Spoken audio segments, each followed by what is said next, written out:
Olé, sketchy celui-là. Bonjour à toutes et à toutes, j'espère que vous allez bien. Je tenais à vous remercier sincèrement, on est déjà 500 sur la chaîne et ça c'est entièrement grâce à vous. Je pourrais jamais vous remercier assez. Je suis vraiment content de voir que les vidéos vous plaisent et que ça en motive énormément d'entre vous d'après les commentaires que vous me laissez. À continuer le skate et à jamais m'abandonner. Alors pour ça je vais vous montrer aujourd'hui une petite session que je fais assez régulièrement qui me permet de progresser rapidement quand j'ai pas trop le temps de m'entraîner et que j'ai pas envie de faire des sessions de 2 heures. Allez, on attaque. Vous êtes les meilleurs. Une fois n'est pas coutume, je commence par un petit échauffement dans le but de travailler et réveiller mon équilibre. Pour ça, j'attaque avec les hippie jump. Pour moi, c'est l'exercice le plus sous-coté de tout le skateboard. J'ajoute quelques body variales. Et ces exercices me permettent de prendre l'habitude de bien rester en dessous de mon skate lors des figures et des sauts. Et on termine ainsi ce module sur l'équilibre avec des petits manuals, toujours très important. Naturellement, pour suivre, on va faire tous nos petits tricks une fois. Seconde étape, le pop. Le mouvement fondamental pour décoller avec le skate. Et pour le réveiller tranquillement, moi ce que j'aime bien faire, c'est refaire une fois chacune de mes figures que je sais faire sans trop de difficultés en flat. Vous commencez à avoir l'habitude, je pense. On commence avec les 4 ollies et les 480. Compte. Back. Half cab. Il était pas trop mal celui-là. Ah, dommage. Voilà. Et enfin, je fais, en tout cas, j'essaye les 4 chauvites. Nollie chaud vite. Faki chaud vite. Switch chaud vite, un peu raté. Mais je sais toujours pas vraiment le faire. Donc là, souvent, ce que je fais, c'est que je me donne quelques essais.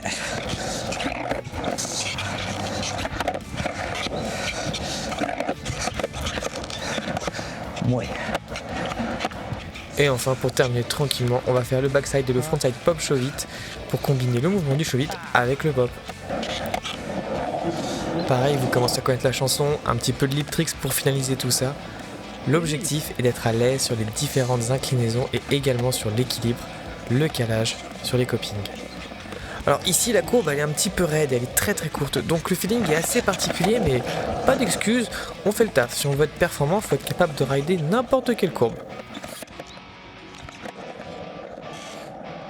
Bon, maintenant que l'échauffement est terminé, on va attaquer la première partie de cette session.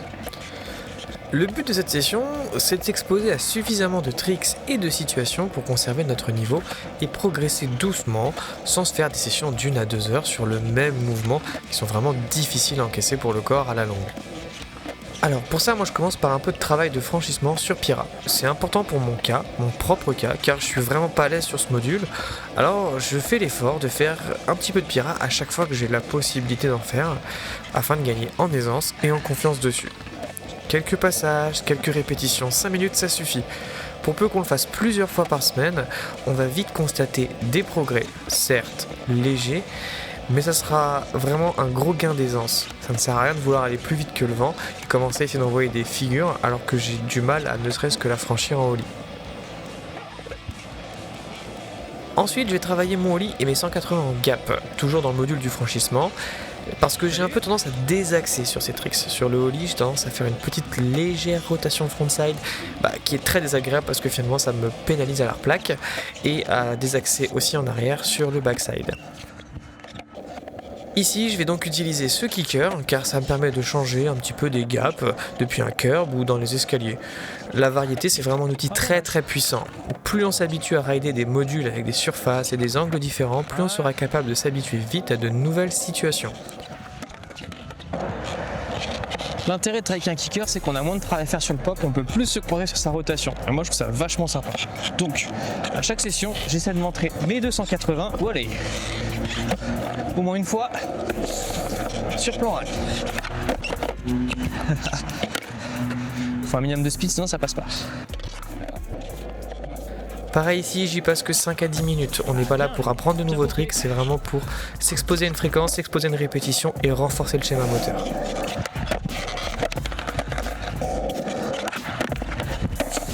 Donc là c'était bien, mais j'ai désaxé.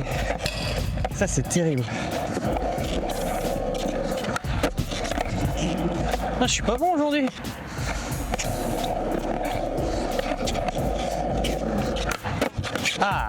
Mieux. Bon, alors, ensuite, dans ma séance, je fais du grind tout le temps. C'est le trick que je travaille le plus, sur lequel j'essaie de me consolider vraiment, donc il faut pas que je le laisse tomber. Tous les jours, un petit peu de grind.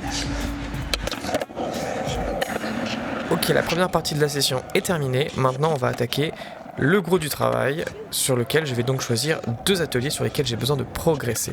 Souvent, pour le premier, je vais prendre un exercice sur lequel je veux renforcer quelque chose, et le second, je vais prendre un exercice sur lequel je dois apprendre quelque chose. Du coup, pour le premier, on commencera avec le frontside 50-50. Pareil, vous commencez à avoir l'habitude, j'ai besoin de le consolider, je le répète souvent, mais c'est vrai, même si je commence à être à l'aise avec, j'ai encore beaucoup de travail à faire pour être beaucoup plus consistant, car j'ai encore des petits soucis par-ci par-là. Je sens que j'ai du mal à gérer mon 50-50 lorsque je change de manual pad ou de curb ou d'environnement, et c'est la raison pour laquelle je travaille toujours mon grind quand je change de parc. On voit bien ici que mon truck arrière est vraiment pas super bien calé, et ça me pose pas mal de problèmes pour avoir un bon équilibre et une bonne sortie. Le problème, si on a les trucks qui sont mal calés, c'est que lorsqu'on va essayer de s'équilibrer parfaitement sur l'arête du curb pour pouvoir le grinder le plus longtemps possible, on risque en fait de faire une espèce de contrebalancier qui va tirer le skate hors du rail, et en fait on va juste zipper, et du coup c'est un problème si on veut vraiment grinder longtemps.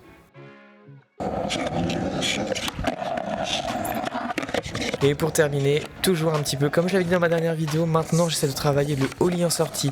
C'est la petite cerise sur le gâteau, et je pense que ça va m'ouvrir plein de portes pour la suite. Bon, maintenant qu'on a tout fait, on va attaquer le cœur de la session, l'exercice que je travaille principalement, et aujourd'hui, board slide. Donc l'objectif, c'est de le placer 3 fois. Peu importe de suite, 3 fois. Allez. Et d'abord, je vais peut-être waxer. Alors, quand je dis le plaquer 3 fois, bien entendu, l'objectif est adapté à son propre niveau. Cette partie de la session est censée durer entre 15 et 30 minutes, donc il faut un objectif qui soit cohérent avec ça. Dommage. Alors, vous avez vu sur ma dernière vidéo que j'ai quand même pas mal travaillé le board slide et que je me suis pas mal amélioré. Aujourd'hui, j'arrive à monter plus aisément sur les rails. Maintenant, il faut encore que j'arrive à correctement sortir. Parce que le problème que j'ai souvent, c'est que la planche elle va venir comme ça. Parce que je dois 3 pieds avec mes orteils, je pense. C'est déjà bien mieux qu'hier. Hein. Chill.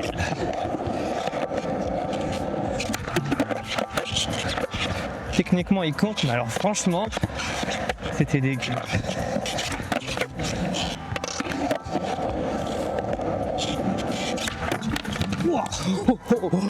Bon, commençons par le commencement, on va identifier les problématiques. Et là, même erreur qu'avant. Au lit trop petit, je projette mes pieds en avant de moi, j'appuie fort dans le rail, forcément ça ne passe pas. Le deuxième problème que j'ai, c'est que j'ai tendance à avoir du mal à garder mes épaules bien fermées quand j'arrive sur le rail. Ça amène donc au problème suivant, c'est que pour la sortie, faire la fente avant est extrêmement difficile. Je me retrouve donc à sortir du board slide avec la planche qui est toujours perpendiculaire au rail, et donc impossible de repartir, sauf s'il y a vraiment très peu de vitesse, mais dans tous les cas c'est moche. J'essaye donc de garder les épaules fermées en imaginant que mon bras doit rester dans l'axe du rail, mais c'est vraiment pas facile, il y a tellement de choses à penser. Quand t'arrives au bout du rail, faut sauter un peu quoi. Je subis en fait. La sortie, je la subis. C'est exactement ça le terme. Troisième problème, la planche a tendance à quitter mes pieds lors de la sortie. Un petit saut ou à minima délester mon poids sur la fente devrait m'aider à garder la planche un peu plus collée à mes pieds.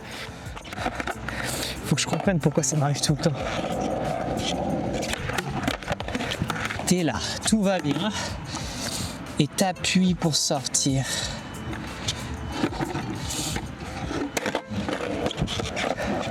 J'ai pas encore trouvé la solution exacte, mais je pense que délester le poids serait une bonne idée.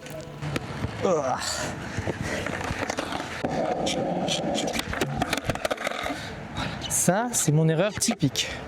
Trop en arrière. Bien sûr, il y a plein d'autres soucis, comme mon pied qui est arrière qui ne se lève pas assez, ou alors le fait que je claque la board contre le rail. C'est plein de choses qu'il va falloir corriger avec le temps, mais je ne peux pas tout attaquer en même temps, faut choisir son combat. Donc je travaille les points les uns après les autres par ordre de priorité. Là, je me mets trop en avant. Parce que je tendance à être trop en arrière. C'est pas vrai. Allez.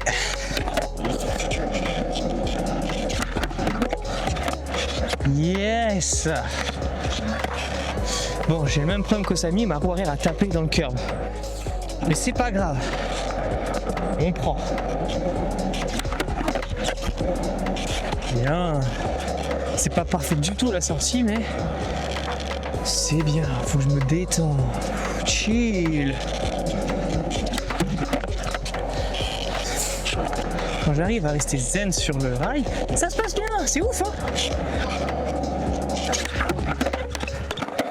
Là, j'essaie vraiment de penser à me détendre quand je suis sur le rail.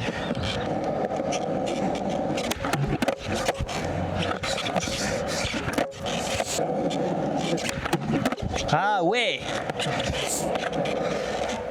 Ça, c'était bien. Ça, c'était moins bien. Ouais, chill. Louis, je suis tombé sur cette vidéo. Le chill, c'était un cheat code. C'est pas mal. Je suis vraiment content, ça progresse bien. Ça... Foutu rail qui avance pas. Bon, je pète un peu trop en avant aussi. Ah, je suis une mauvaise foi. J'arrive pas à m'arrêter. J'ai mis mes 3, mais... Et voilà, vous avez maintenant mon format de session du moment. Au final, ça vous fait une séance entre 45 minutes et 1 heure. Ce format, pour moi, il est idéal pour progresser en skate en limitant le risque de blessure et surtout d'épuisement. Aujourd'hui, je préfère ce format que j'applique environ 5 fois par semaine plutôt que le 3 fois 2-3 heures que je faisais avant et qui m'a amené pas mal de blessures et surtout un épuisement lors des sessions qui, je pense, était contre-productif. En tout cas, je vous remercie à toutes et à tous du fond du cœur pour votre soutien. Merci vraiment pour vos commentaires. Continuez comme ça. C'est vous qui faites vivre cette chaîne. Vous êtes vraiment incroyables et je vous souhaite une excellente ride.